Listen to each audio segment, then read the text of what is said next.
Volvemos de la pausa con esta última mesa que trata sobre salud mental y servicios sociales. Yo soy Javier Camacho, que soy psiquiatra aquí en este hospital, en el Gregorio Marañón. La primera ponente es Eva Rivas, que es psiquiatra infantil y de la adolescencia, vinculada desde 1996 a este hospital, al Gregorio Marañón, donde realizó su formación como especialista. Desarrolla desde 2002 el programa de salud mental infanto-juvenil del Centro de Salud Mental de Moratalaz-Vicálvaro, distritos en los que se propuso desde el primer momento establecer una red de colaboración asistencial con otros servicios que atienden a la población en la comunidad, fuera de los sanitarios, especialmente los servicios educativos y sociales. Es miembro activo de la sección de psicoanálisis de la Asociación Española de Neuropsiquiatría y de la Otra Psiquiatría, y desde 2020 forma parte de la Junta Directiva de SEPIMNA, la Sociedad Española de Psiquiatría y Psicoterapia del Niño y del Adolescente, donde es responsable del área de formación. El nombre de su ponencia es Lo social y lo sociológico, condicionantes del sufrimiento psíquico de niños y adolescentes. Buenos días.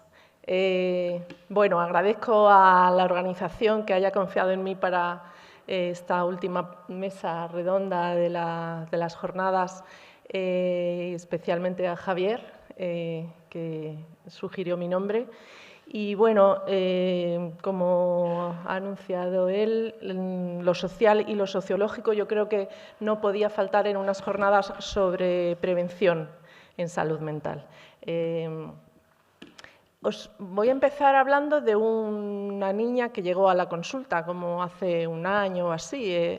Me la derivó la dermatóloga de aquí del hospital porque en la mesa de quirófano, cuando le iba a coger una biopsia a una mancha que le había salido en la piel, con el antiséptico, pasaron la gasita con el antiséptico y aquella mancha se borró. Era una mancha que se había pintado ella misma. Y fue el motivo de consulta, de derivarla a salud mental. Yo la recibo y en la primera cita me cuenta que se hubiera dejado coger un cachito de piel, todo porque necesita competir por la atención de su madre con una pareja de la madre, el novio que convive con ellas y que amenaza con suicidarse con mucha frecuencia en casa. Esto es social. Es psicopatología de la niña. ¿Hay que tratar a la niña, pensáis? ¿O hay que operar con el contexto familiar? Bueno, ¿hasta dónde lo que condiciona el síntoma es psicológico o es social? ¿Por qué nos trastornamos cuando nos han descuidado, maltratado, atemorizado, malcriado o consentido en la infancia? La infancia es vulnerable por definición. El desamparo original es la condición que le da la especificidad al ser humano. A diferencia de otras especies, el recién nacido humano nace prematuramente, terminando su desarrollo extraútero, circunstancia que le hace muy vulnerable y entonces necesitado de protección y cuidados. Ningún mamífero necesita tantos cuidados. Los cervatillos empiezan a levantarse y a caminar solos y a buscar el alimento con sus propias capacidades. El humano durante muchos meses está dependiente, ¿no? Y esta vulnerabilidad del bebé que le hace dependiente de la interacción con el entorno humano y a la vez la enorme plasticidad de su sistema nervioso inmaduro conforman una gran potencialidad, ya que termina de madurar guiado por el estímulo de la interacción con el medio humano que le cuida, le sostiene y le habla.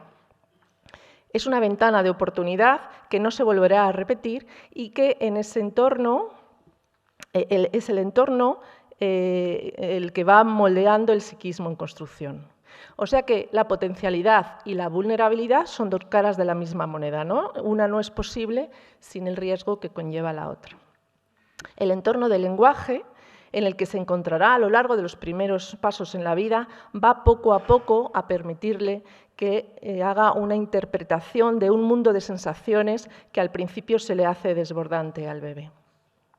Lo que el ambiente brinde en esos primeros momentos dejará marcas en la capacidad de regulación, en el tipo de apego, en el modo de comunicación que podrá establecer en el futuro y muchas otras características que luego darán forma a los modos de relación y de afrontamiento, a las posibilidades de aprendizaje o a su obstaculización.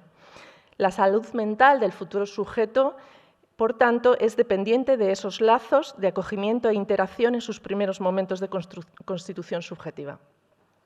Porque esas palabras entre las que crece darán una interpretación distinta a sus llantos en función de la subjetividad de quien los escucha y acoge.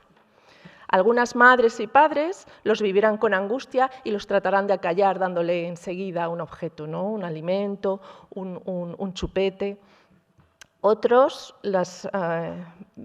reaccionarán con un abrazo, con una nana, otros no los tolerarán, se abrumarán, otros los ignorarán. Hay infinitas maneras de escuchar, vivir y responder a la demanda de un bebé.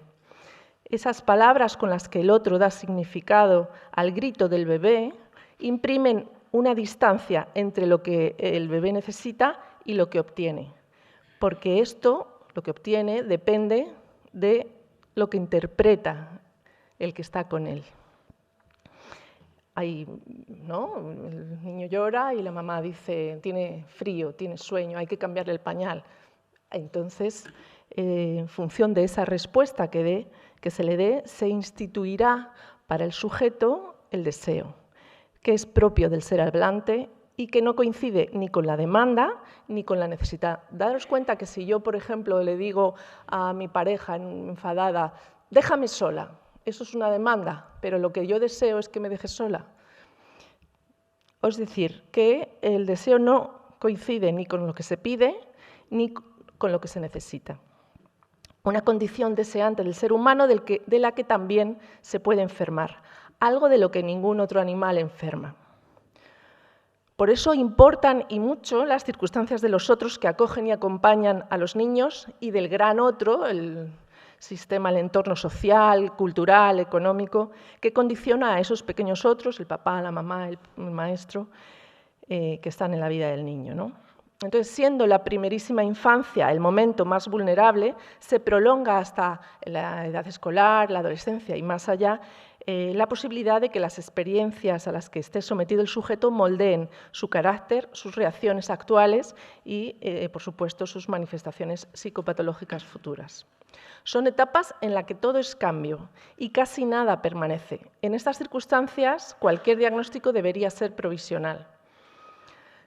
Cuando las huellas que dejan las vivencias de nuestra historia de interacción social las entendemos en clave de psicopatología, las hacemos susceptibles de medidas sanitarias. Las maneras que tienen los niños y niñas de manifestar su malestar pueden parecer locas, pero muchas veces están lógicamente derivadas de circunstancias sociales y, por tanto, las medidas a tomar no deberían ser solo o no venir solo de los servicios de salud, sino de otras entidades como de los servicios sociales. Cuando los clínicos trabajamos con la infancia, vemos cuál es el nicho social y familiar en el que se fragan los síntomas, que además están en gran medida condicionados por cuestiones como la socialización de género, la hiperactividad, la falta de atención, la agresividad o el consumo de drogas lo encontramos más en chicos y, sin embargo, la disociación, el estado de ánimo bajo y los problemas alimentarios lo encontramos más en las chicas. Vemos también cómo, con el paso de los años y cuando nuestros pacientes crecen y se vuelven adultos, sus conductas dejan de ponerse en relación con el entorno por parte de los clínicos que los atienden. Se pierde para el observador el nexo con los condicionantes de ese funcionamiento psíquico alterado que además se arraiga como modo de relación con el entorno.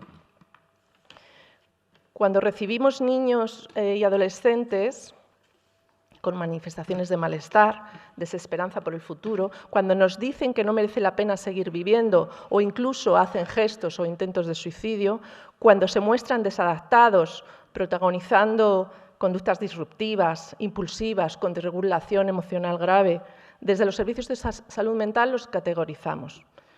Depresión, ansiedad, TDAH, rasgos de personalidad disfuncionales y de ahí saltamos a recomendar un tratamiento farmacológico o psicoterapéutico. Este modo de actuar, que es propio de nuestra profesión, aboca en muchos casos a aislar la manifestación de lo que la origina e incluso se espera de nosotros que pongamos en marcha tratamientos con el objetivo de apagar la alarma que el síntoma está dando sobre lo que sucede debajo. Sería como si la luz roja en un parque de bomberos movilizara a los bomberos a desenchufarla cuanto antes en vez de tener en cuenta que hay un incendio en algún lugar del que esa alerta está hablando, ¿no? Si no se atiende al origen del incendio y solo se atiende a la alarma, se irá estructurando una forma de funcionamiento en la que la luz roja cada vez chilla más y se puede entrar en una dinámica en la que progresivamente y en reacción intentemos acallarla de forma cada vez más agresiva. En muchas de estas ocasiones, los pequeños no pueden formular en palabras lo que está sucediendo, hablan con la conducta y deberíamos intentar leer esas formas de expresión. Muchos niños pequeños que resultan un reto, desde luego, en las escuelas por su comportamiento disruptivo, por la dificultad de regulación emocional o de atender para aprender, son traídos por familias ellas mismas con tensiones intrafamiliares, con miembros diagnosticados o con grandes dificultades de regulación de sus manifestaciones emocionales. Adultos que hacen de modelo a los pequeños. Se hablaba esta mañana de modelaje, ¿no? Con estas familias encontramos dificultades para cambiar formas de actuación en casa. Progenitores que ellos mismos fueron niños maltratados o negligidos, o que simplemente se ven arrastrados por los condicionantes de una sociedad que no les ayuda en su labor de educar, por lo que no les es fácil ejercer una parentalidad positiva. Y no solo hablo de la dificultad de los niños más pequeños para el uso del lenguaje que les permitiera hablar en la consulta sobre sus experiencias. Muchas veces también los canales de comunicación están interrumpidos para los niños mayores que ya tienen lenguaje o para los adolescentes por la culpa, por el miedo a defraudar o a la incomprensión, por el miedo al castigo o a la retirada del amor. Los menores que se enfrentan a múltiples amenazas dan significados a lo que les pasa en clave de vergüenza, de miedo, de desprecio, de rabia, de fracaso, de abandono, lo que produce sentimientos de desesperanza y de estar atrapado. Entonces, voy a hablar, por un lado, de los condicionantes sociales y luego también de lo sociológico.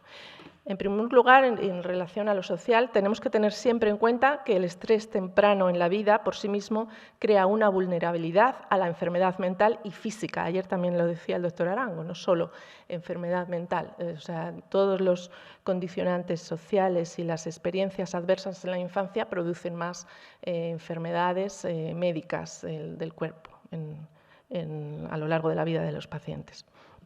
Me refiero a vivencias atemorizantes, a desconcierto ante las conductas de cuidadores imprevisibles en la infancia, a la discordia severa entre progenitores y a los hogares rotos que siempre acompañan a la negligencia y el maltrato.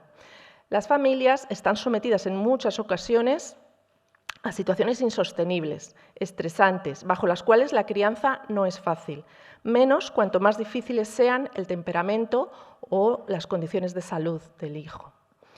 Se han estudiado como factores de riesgo en salud mental los cuidados parentales tempranos inadecuados, pero también otras agresiones y estresores del entorno, desde la exposición prenatal al alcohol, acontecimientos perinatales, discordia parental, hasta también se han estudiado los efectos de la pobreza. No pensemos solo en un acontecimiento traumático. Son los estresores más crónicos y penetrantes los que los niños viven a diario en su día a día, los que se asocian con mayores riesgos de evolución adversa en el corto plazo y de secuelas en el largo plazo. Muchas veces se ha señalado que dotar de profesionales y recursos a los servicios de salud mental de niños y adolescentes es una manera de prevenir problemas de salud mental en los adultos, pero también sostener a los adultos que tienen a su cargo hijos evita problemas de salud mental de los pequeños en el futuro. Trabajando en servicios que atienden a la infancia, nos damos cuenta de que para tratar a los niños que recibimos y para prevenir que cuando crezcan desarrollen problemas de salud mental, habría que dotar a las familias de las condiciones que les permitan una crianza saludable. Y no me refiero solo a enseñar pautas de parentalidad positiva, que pueden ser muy útiles y esta mañana también lo hemos visto, ¿no?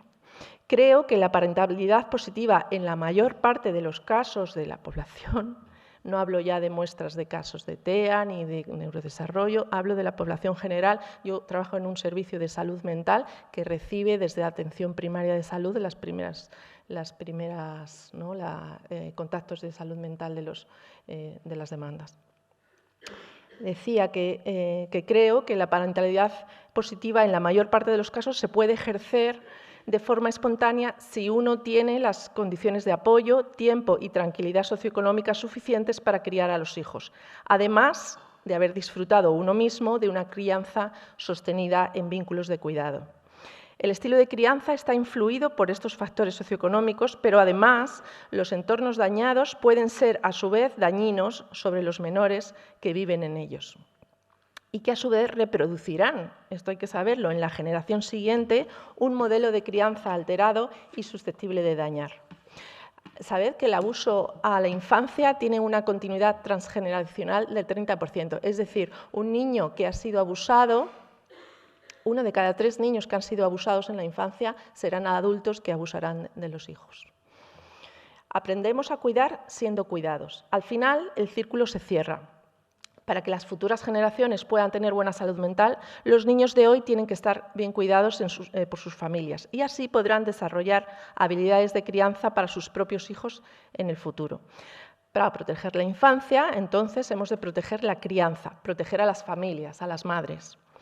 Tienen que poder recibir una educación de calidad que les proporcione un trabajo cualificado, un salario y una vivienda estables. Hemos de cuidar la escuela y crear estructuras de acompañamiento a la crianza en la comunidad. Según datos de Eurostat de 2021, casi un 32% de los menores de 18 años en España están por debajo del umbral de la pobreza. Los menores que crecen en familias monomarentales o numerosas, los menores de origen migrante, con discapacidad o pertenecientes a una minoría étnica, se encuentran entre los más afectados por la pobreza. La privación de vivienda, vivir en condiciones inadecuadas y de hacinamiento y el riesgo de desahucios son parte de la realidad cotidiana de la mayoría de los niños y niñas que se enfrentan a la pobreza en nuestro país.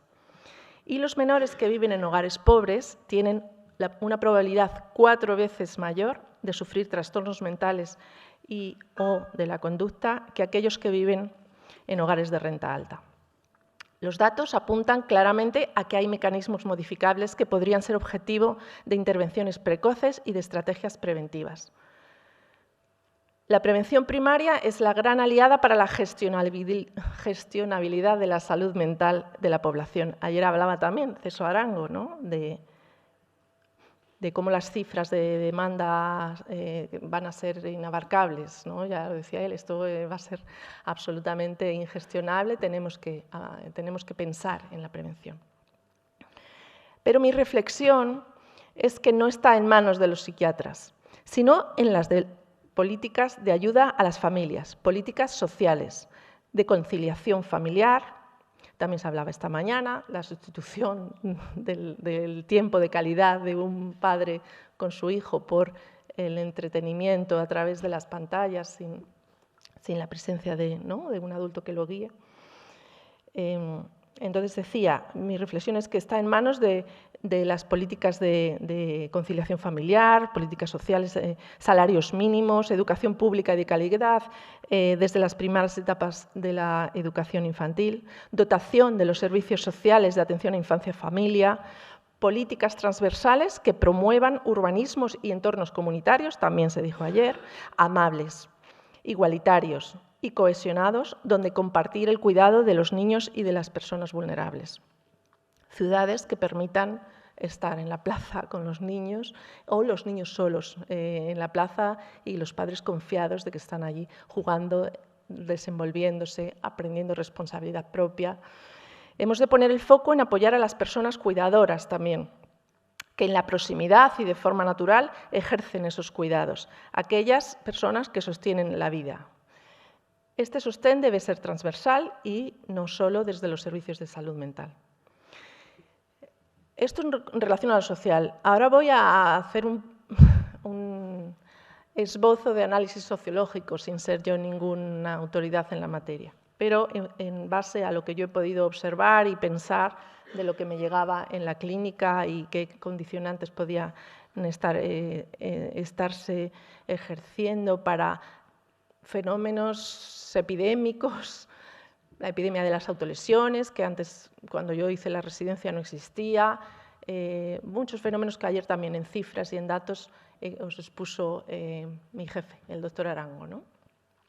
Pero porque también debemos hacer una amplia reflexión sobre el mensaje que estamos dando a nuestros niños y niñas, a nuestros jóvenes, un mensaje preñado de desesperanza por el futuro, que les aboca a vivir únicamente el presente, sin libidinizar la espera, la expectativa, el logro para el mañana. Sus manifestaciones sintomáticas no son más que el eco de ese mensaje. Nos dicen en consulta, pero esto es todos los días varios de los pacientes que yo veo, no me importa llegar a ser mayor, no pienso en el futuro, solo me importa el presente y mi presente es un asco, por lo que el esfuerzo para transitarlo, para atravesarlo, no les merece la pena.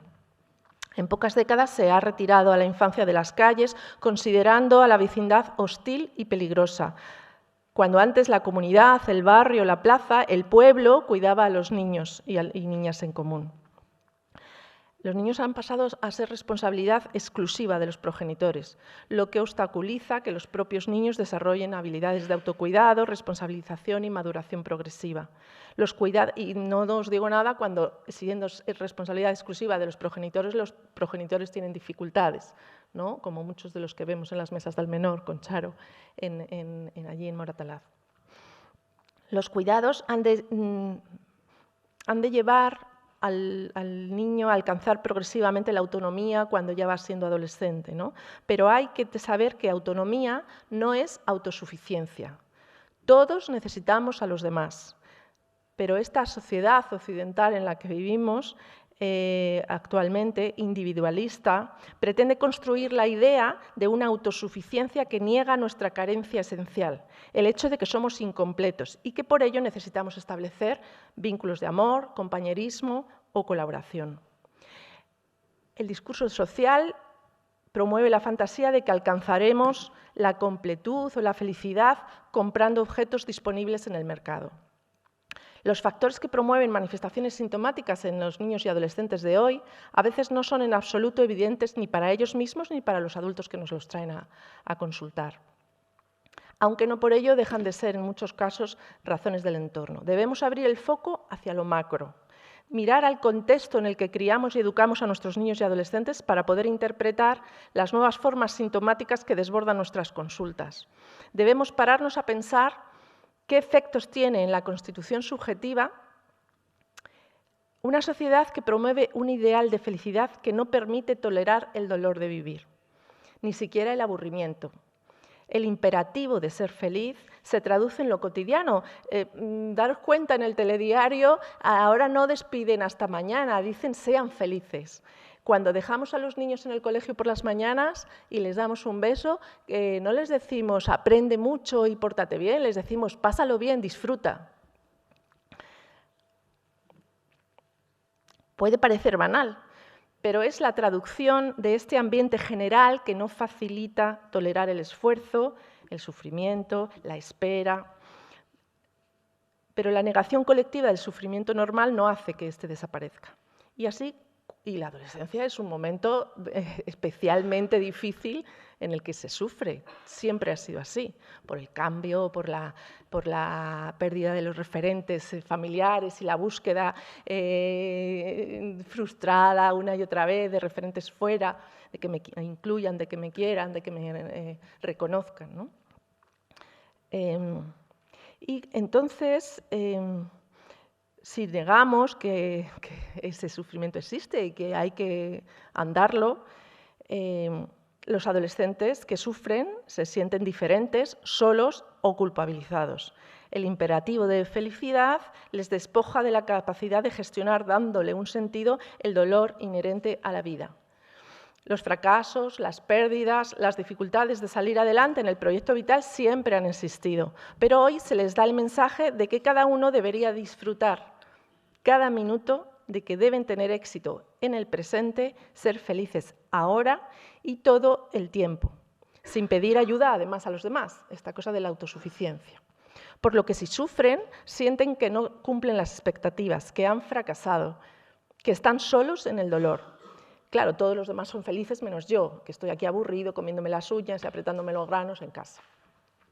Además, se les promete conseguir esa falacia de felicidad sin implicarse en relaciones de compromiso, a través del consumo de objetos, muchas veces tecnológicos, con los que anestesiarse a costa de la intimidad, de su propia intimidad, de su tiempo y de sus datos, y exponiéndose a una comparación con las imágenes de felicidad impostada que se difunden masivamente en las redes sociales digitales. El dolor psíquico se niega. En esas imágenes, los pares, las otras, las amigas, entre los que necesitarían incluirse, muestran el éxito, el momento feliz. Y eso no permite que nadie, y menos los más jóvenes, se sientan acompañados cuando sufren, culpabilizados por estar aburridos, pasándolo mal, aislados, fuera de la pertenencia del grupo de los supuestos adolescentes felices que les vendemos que tienen que ser. En ese ideal de completitud que se difunde en las redes sociales digitales, escaparate en el que se miran para sentirse a menudo todavía más solos.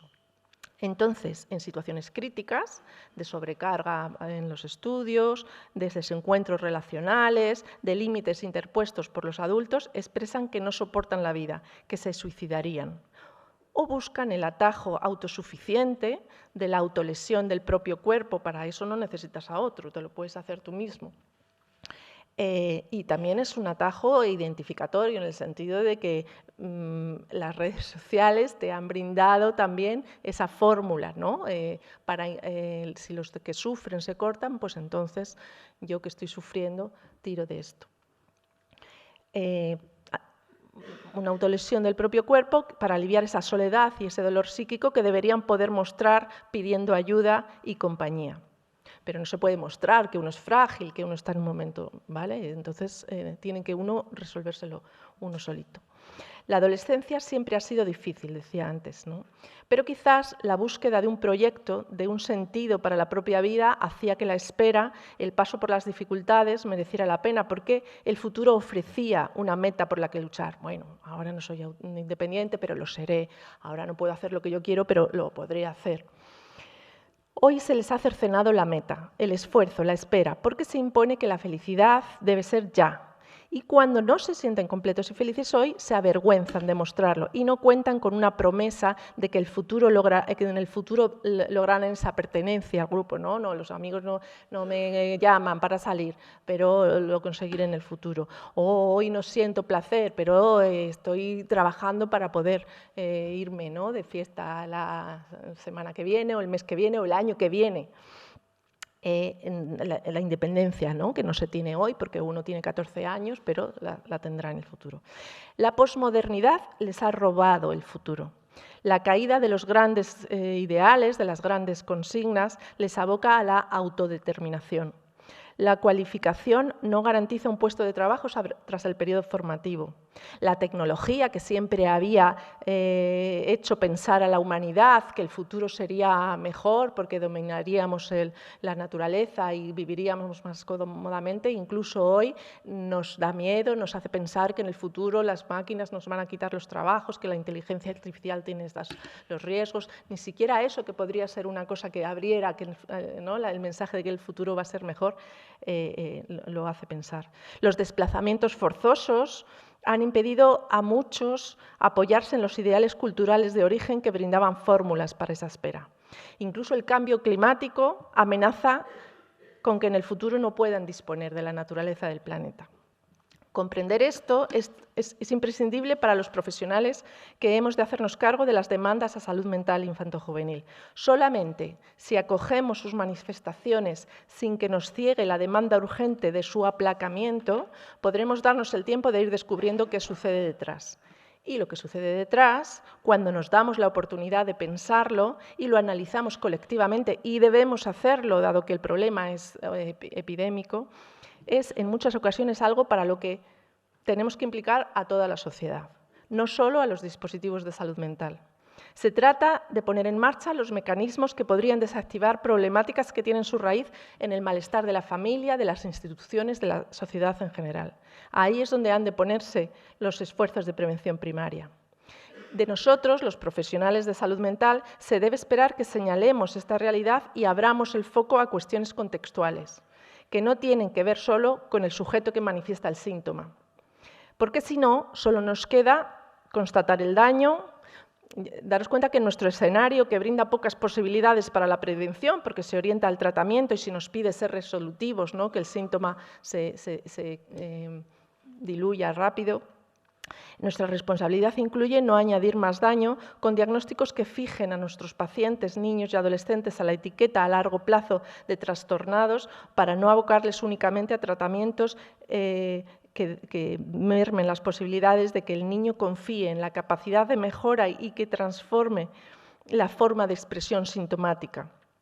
Lo que exige que nuestros dispositivos terapéuticos construyan un vínculo compensatorio que dé pie a la expresión y a la palabra y que confíe en la subjetividad del niño, responsabilizándole, sí, de sus expresiones, promoviendo la modulación de estas para ser más eficaces y menos dañinas, sin dejar de lado el apoyo a su red de sostén.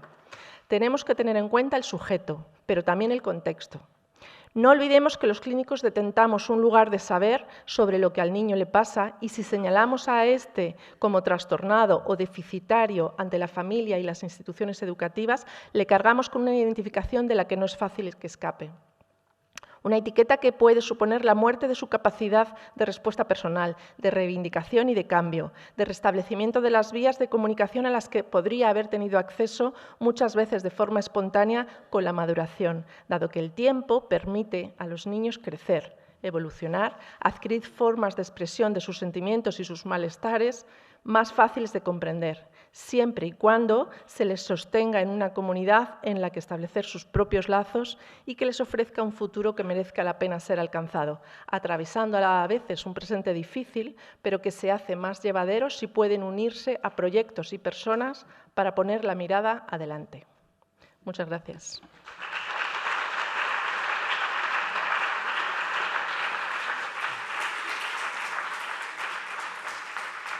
Muchas gracias, Eva. La siguiente ponente es Charo Muñoz, que es trabajadora social del Ayuntamiento de Madrid. Ejerce sus funciones desde el año 2002 en el Centro de Servicios Sociales del Distrito de Moratalaz. Hasta 2019, como trabajadora social de zona, con atención directa al ciudadano, ofreciendo información sobre los recursos y servicios disponibles, elaborando diagnóstico social y gestionando y tramitando los servicios. Desde 2019 es responsable del programa de familia, entre cuyas funciones destacan la coordinación de los equipos de trabajo de menores y familias y la participación en la elaboración de proyectos adecuados a la problemática detectada, la Mesa de Salud Mental de Salud Infanto-Juvenil. La ponencia tiene como nombre la desventaja social como factor de riesgo en la aparición de conductas relacionadas con problemas de salud mental.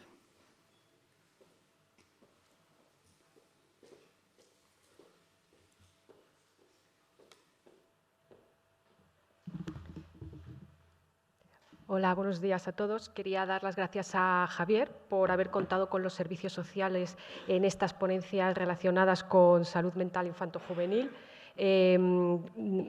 Como trabajadora social creo que es muy importante que entendamos la importancia del entorno y de la desventaja social como un factor junto con las características personales en la aparición de los problemas de salud mental.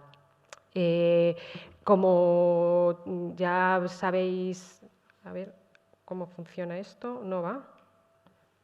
Pues sí que hemos empezado bien. No funciona.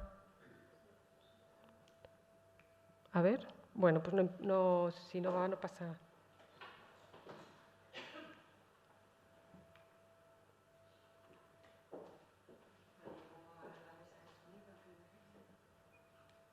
¿Cómo?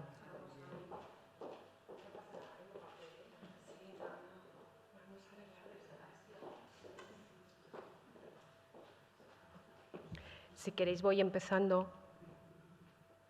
No va.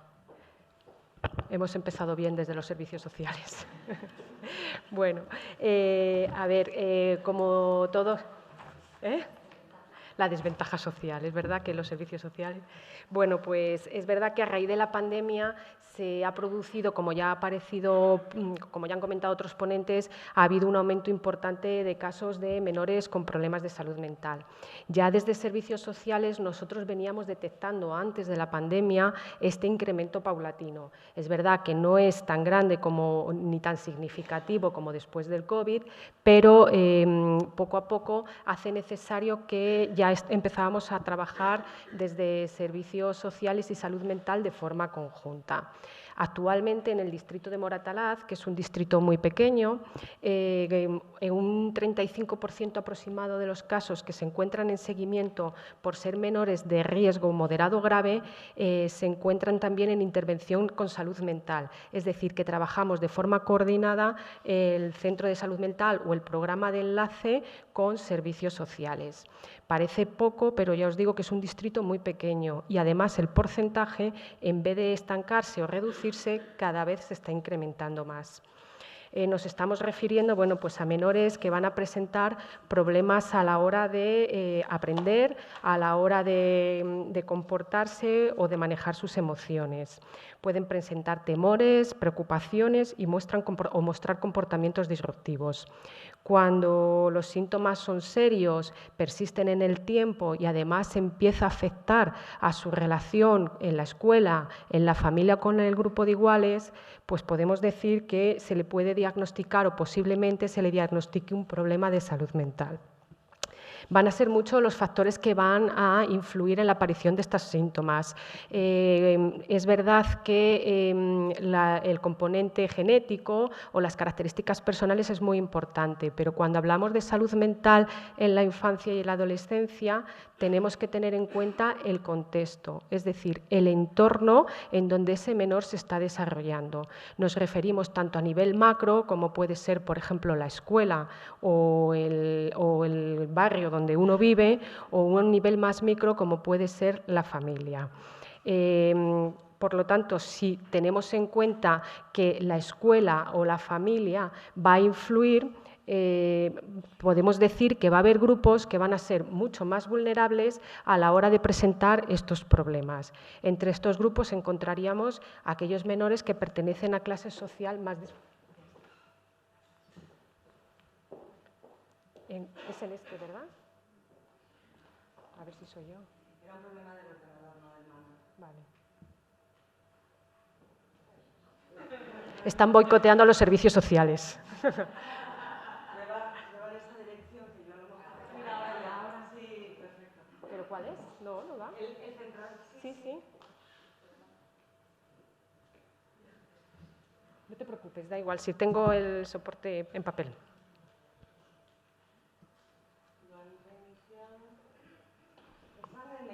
Vale.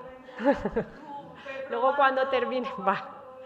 Bueno, como os estaba diciendo, por lo tanto, va a haber grupos que van a ser mucho más vulnerables a la hora de presentar estas patologías. Entre ellos, bueno, pues pertenecer a una clase social mucho más vulnerable, padres menores que tienen uno o ambos progenitores con problemas de salud físicos o psicológicos, métodos de crianza inadecuados, pues menores con ausencia de normas y de límites, menores en donde se les educa patrones educativos de violencia física o verbal, menores que presentan acontecimientos estresantes en etapas muy tempranas, por separación de los progenitores muy conflictivas o fallecimiento de algún familiar cercano, y población inmigrante. Nos referimos con población inmigrante a menores, al duelo migratorio de menores y de adolescentes y su adaptación a la sociedad de acogida, con nuevos códigos culturales, académicos y idiomáticos. Conocer el contexto social en el que se encuentran los menores y los adolescentes va a ser fundamental para dar una respuesta adecuada. Junto con conocer el contexto social, otra de las características fundamentales que vamos a tener que tener en cuenta es la prevención. Entendiendo la prevención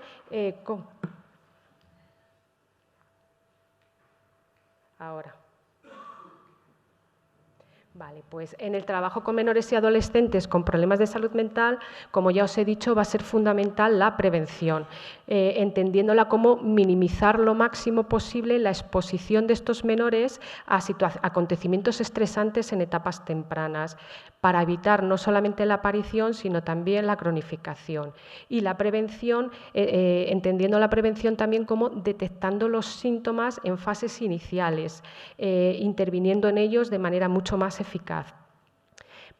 En el trabajo preventivo va a ser fundamental el trabajo interdisciplinar y para ello se va a exigir la implicación de todos los agentes, salud mental, educación, servicios sociales, con el objetivo de que los cambios se asienten sobre una base sólida y que además sean unos cambios que podamos abordar en todos los ámbitos, es decir, no solamente en la salud o en lo familiar, sino que la respuesta se dé en todos los ámbitos.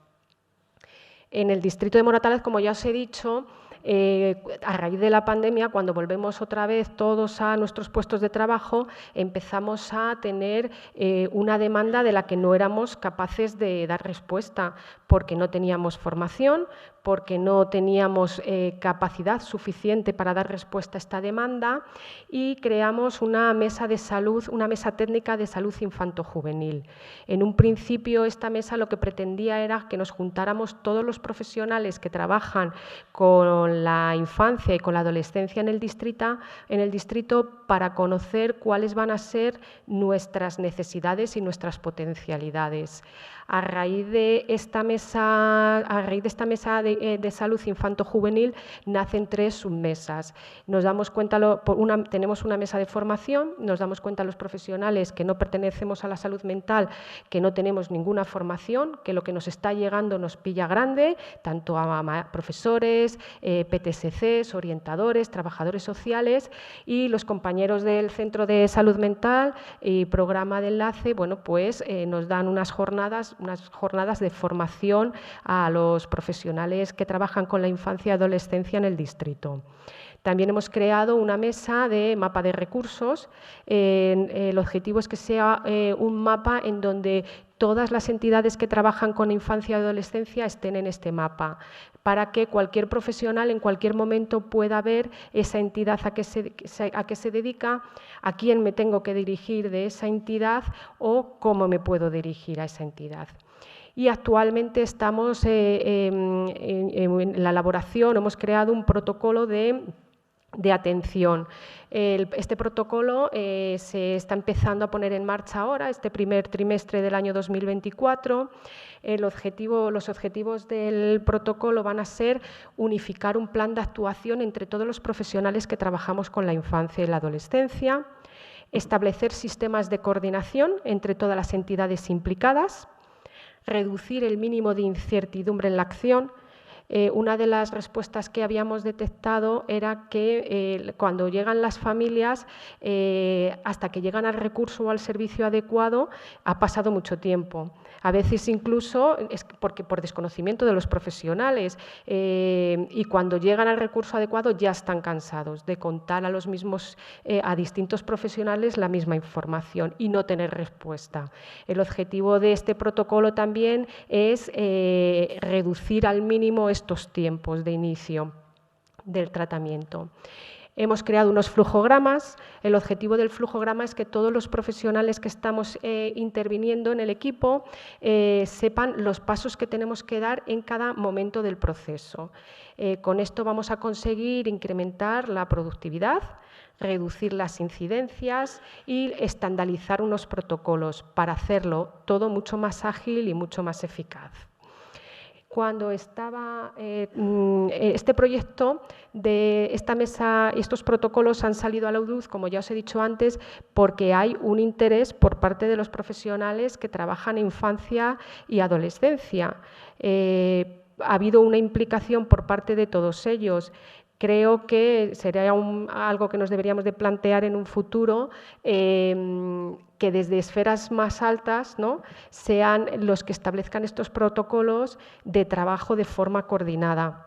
Va a ser un trabajo interdisciplinar adaptada a cada situación, a cada problema, a cada necesidad, trasladando por parte de los profesionales la misma información a la familia y trabajando en la misma línea de actuación. Cuando me refiero que trasladando a la familia el mismo mensaje, ayer alguien del público decía que era muy complicado devolverle a la familia un problema de salud de un hijo. Pues es verdad que es muy complicado, pero para que la intervención funcione, hay que devolverles esa información con mucho cuidado, evidentemente, para que no nos boicoteen y la intervención se suspenda, pero además de que hay que devolvérsela, todos tenemos que trasladar la misma información. Para entender un poquito, cuando estaba preparándome las ponencias, pues se me venían algunos casos con los que estamos trabajando de forma coordinada con los compañeros. Os he preparado un caso, voy a hacer un caso práctico muy cortito que tenemos en el distrito, para que veáis la importancia del entorno familiar, la importancia de la coordinación entre los profesionales, de la detección precoz y de la importancia también de devolver a la familia todos la misma información. Este es un caso de una unidad familiar que no tenía intervención previa con nosotros en servicios sociales.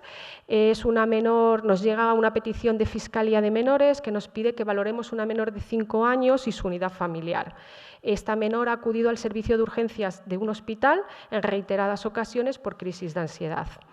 La madre, siempre que la lleva, le dice que bueno, estas crisis de ansiedad surgen a raíz de que vuelve de las visitas con pernocta con su padre. Desde el servicio de urgencia siempre se le ha devuelto que tiene que acudir a consulta a su centro de salud mental, pero hasta el momento todavía no había acudido. Cuando nosotros entrevistamos a la madre, lo que nos dice es que es una mujer separada de 39 años, tiene 2 hijos de 5 y 3 años, está separada del padre de sus hijos desde que el pequeño tenía meses. Se separa víctima de violencia de género. Y en unas medidas provisionales el juzgado establece una orden de alejamiento e interpone unas visitas de los menores con su progenitor en un punto de encuentro, unas visitas supervisadas. Cuando tenemos ya una sentencia firme, el juzgado establece que la orden de alejamiento entre los progenitores va a continuar, pero los menores ya pueden tener un convenio regulador con el padre, visitas, dormir en el domicilio, las pernoctas en el domicilio, vacaciones de verano y demás. Este informe del juzgado se hace con el visto bueno del punto de encuentro y del equipo psicosocial del juzgado. ¿Vale? Es decir, el juzgado y el punto de encuentro entienden que los menores tienen muy buen vínculo con el padre, que el padre ejerce bien sus funciones parentales, con lo cual se establecen estas medidas definitivas, esta sentencia firme. Según la madre verbaliza que es en este momento, a raíz de las visitas, cuando la menor empieza a presentar los problemas de ansiedad. Además, lo que nos dice es que su hijo pequeño acaba de ser diagnosticado de enfermedad digestiva crónica grave, que tiene que tener una dieta específica y que el progenitor, cuando va al domicilio, pues que no la cumple. Cuando hacemos la entrevista al padre, bueno, pues nos encontramos un padre muy defensivo. Tenemos que tener en cuenta que nosotros, cuando citamos por Fiscalía, citamos con un modelo tipo en el que le informamos que Fiscalía de Menores nos pide que acuda al centro de servicios sociales, con lo cual eso ya al padre, bueno, y a los progenitores les asusta. La primera entrevista es muy complicada porque está muy a la defensiva y resulta mucho la comunicación con él. Poco a poco vamos consiguiendo que vincule con los profesionales. Nos informa que no tiene ninguna comunicación con su expareja.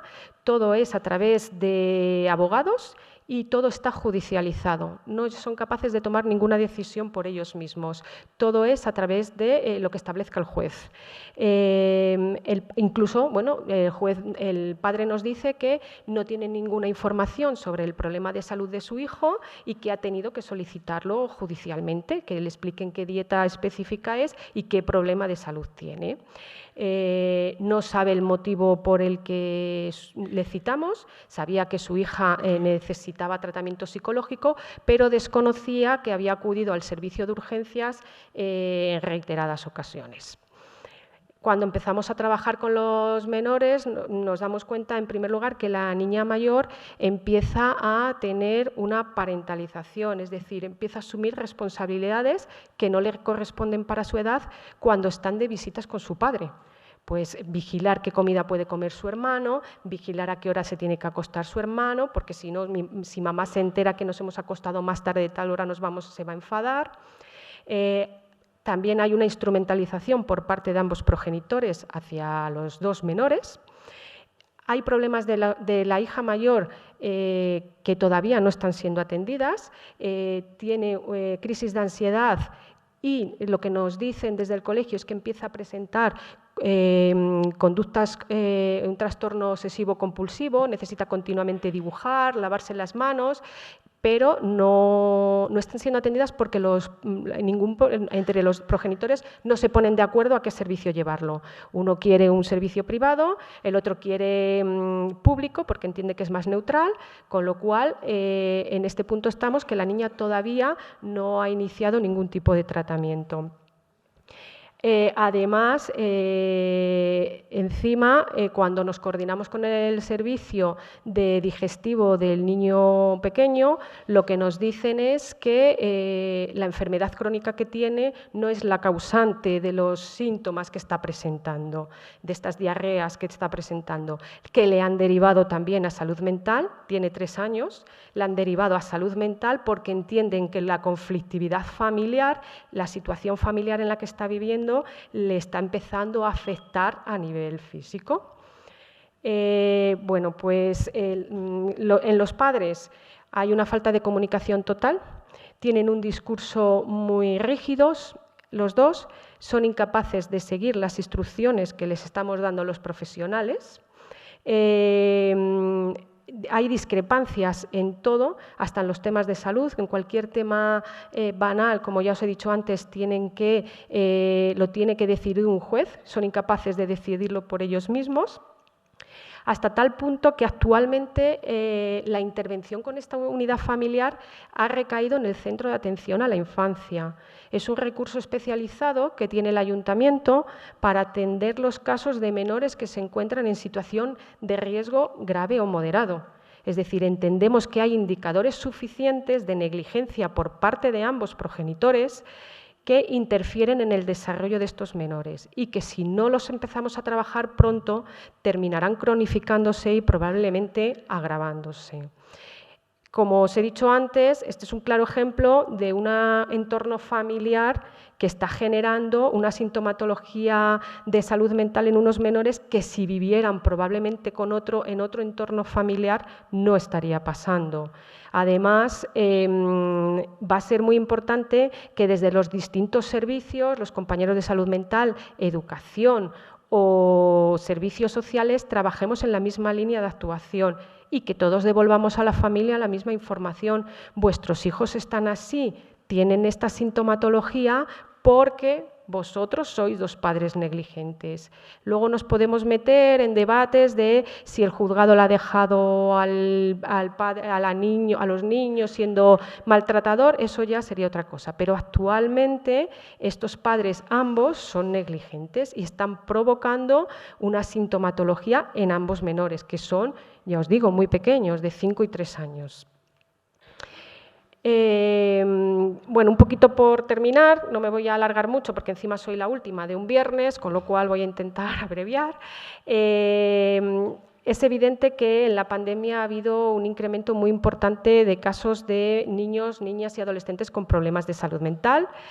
La imposible contención por parte de los profesionales que trabajamos o que estamos destinados a la atención biopsicosocial hace necesario que nos replanteemos hacia dónde orientar de forma más eficaz la intervención. Y va a ser obvio también que la infancia y la adolescencia son momentos claves para construir nuestro desarrollo emocional y que junto con las características personales, el entorno familiar, social y comunitario van a suponer un factor de riesgo o de protección en el desarrollo emocional. En el abordaje de la problemática que nos ocupa, pues va a ser fundamental poner el énfasis en las medidas preventivas, desde la detección hasta la atención precoz. Realizar actuaciones de carácter integral, trabajando desde la transversalidad y la horizontalidad. Establecer una atención personalizada y un acompañamiento emocional como base de un apoyo de calidad. Implementar una coordinación sistemática entre los profesionales, ofreciendo un soporte exterior a los niños, a las niñas y sus familias, y trabajando en una única línea de acción. Y luego incentivar el trabajo en red, estableciendo protocolos de intervención consensuado entre todos los servicios. Por último, y un apunte necesario con respecto a los menores, tenemos que tener claro que la intervención biopsicosocial con niños, niñas y adolescentes y sus familias tiene un alto nivel de complejidad por las múltiples dimensiones que lo abarcan, los contextos culturales, los contextos familiares, valores o características personales. Una organización sólida tiene el deber de cuidar a sus profesionales para que puedan desempeñar su trabajo en las mejores condiciones posibles. Y luego que la colaboración entre los profesionales también es una forma de autocuidarnos y esto va a tener un impacto positivo en la calidad de la atención que prestemos. Por ello debemos de tenerlo como un pilar fundamental en nuestro trabajo diario. Pues muchas gracias.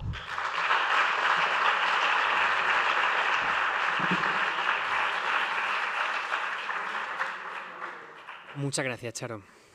Pues damos el turno a las preguntas.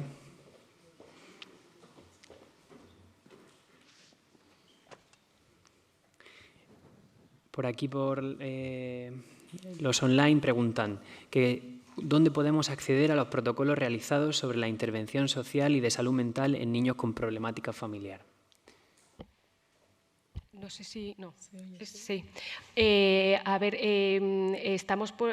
tenemos, es un protocolo que hemos creado en el Centro de Servicios Sociales y si le dais nuestro email, la organización le da nuestro email, no tenemos ningún problema en facilitarlos.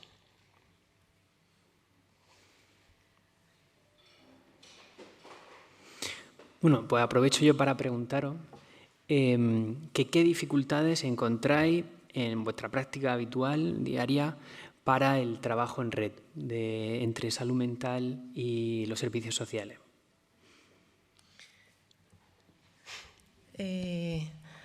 Con Charo ninguna.